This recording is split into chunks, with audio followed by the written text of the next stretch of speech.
Next year నీ family మొత్తం వచ్చి నీకు తద్దనం పెడతారా? అయ్యే పనేనా? లేదు కదా.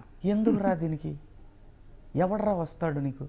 నీ కొడుకు నువ్వు నిన్నటిదాకా చాలా పెద్ద తోపు తురుముకాను అనుకున్నాక నీ ఫ్యామిలీ నీ కొడుకు అమెరికాలో ఉన్నాడు, నీకు బాగాలేదంటే నిన్ను వచ్చి ఇంటికి వచ్చి చూసిపోతాడరా? వీడియో కాల్లో చూస్తున్నాడు. దేనికోసం రా వేల కోట్లు సంపాదిస్తున్నావు, 100 కోట్లు? ఎందుకురా అంత పాపం మూట కట్టుకుంటున్నారు మీరు అందరూ? ఈ మాటలు నేను మాట్లాడేస్తాను, ఫస్ట్ నుంచి మాట్లాడతాను కదా మూర్తి గారు. ఈ మాటలు నచ్చకపోతే నేను ఏం చేయాలి? జనరేషన్ పట్టించుకోవాలి. మీకు రావాల్సినటువంటి మీ ఇన్ఫ్రాస్ట్రక్చర్ని, మీ భావితరాల భవిష్యత్తుని నాయకులు దోచుకుంటున్నారు. మీ గళం విప్పితే గోసెలు మూసుకొని కరెక్ట్గా దారిలోకి వస్తారు. 100 కోట్లు పెట్టి ఎలక్షన్లో గెలుస్తూ పోతూ దేనికోసం? At the end of the day మీరు మనందరం కూడా దేనికోసం సపోర్ట్ చేస్తున్నాం వీళ్ళందరినీ? ఇలాంటి ఒక రోజు రావాలని. ఆ రోజు నా గొంతుక ఒక సునామీలాగా ఉంటుంది. లేదనుకో ఉన్న నలుగురు సమాజం 4 దిక్కులుగా మారిపోతే మీ గొంతు మోగపోదు, విరామం అంతే.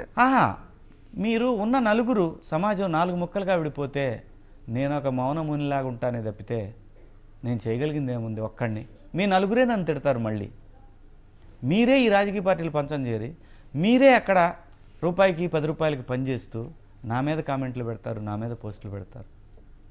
నేను ఎవరి కోసం పనిచేస్తున్నాను రా బాబు?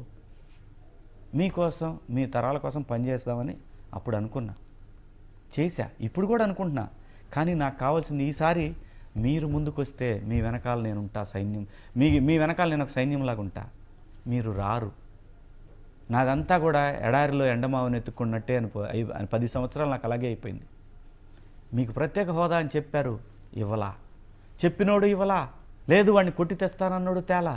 లేదు నేనున్నా నీకు ఈసారి మీకు అన్నాడు, ఏమీ మాట్లాడలా. ఇంకా దీనికోసం నేను రాజకీయ పార్టీల చుట్టూ ఎగబడి వాళ్ళ కోసం తిరగాల? వద్దు. నా బిడ్డలు నన్ను అడిగారు, నానా నువ్వు ఒకసారి సినిమాలు చేయి నాన్న, మేము చూడాలనుకుంటున్నామని. ఆ కోరిక తీర్చడం పెద్ద పని కాదు నాకు, అది చాలా చిన్న పని, నాకు తెలిసిన పని. అది ఇంకా బ్రహ్మాండంగా చేయగలను. ఆ వేలో ఆలోచిస్తున్నా మూర్తి గారు. సమాజం బాగుంటేనే సినిమా బాగుంటుంది, మీడియా బాగుంటుంది, అందరూ బాగుంటారు. సమాజమే విడిపోయి రకరకాలుగా పార్టీలు మన అవసరాల గురించి మాట్లాడకుండా పార్టీలు, నాయకులు, కులాల గురించి మాట్లాడుతున్నప్పుడు శివాజీ ఇంకా ఎండమా గురించి ఎత్తుకున్నా అంటే నా కుటుంబమే నన్ను తిడుతుంది, నా అభిమానులే నన్ను తిడతారు. నా అభిమానులు అందరూ కోరుకుంటున్నారు నన్ను ఇప్పుడు బిగ్ బాస్ తర్వాత నాకు ఏర్పడ్డ ఈ జనరేషన్ ఫ్యాన్స్ అందరూ కూడా, నన్ను అభిమానించే వాళ్ళందరూ కూడా నన్ను సినిమా చేయమని అడుగుతున్నారు. రాజకీయాలకి, రాజకీయ నాయకులకి వాళ్ళ గురించి మాట్లాడటం ఆపి సినిమాలు చేయాలని మాత్రం ఫిక్స్ అయ్యాను. మూర్తి గారు మీరు డైరెక్టర్ అయ్యారు, అదిరిపోయి క్యారెక్టర్ రాయండి, నేను చేస్తాను. మీ క్యారెక్టర్ మస్ట్గా రాస్తా, ఖచ్చితంగా రాయండి. నేను ఎలా చేస్తానో మీ అందరికీ తెలుసు.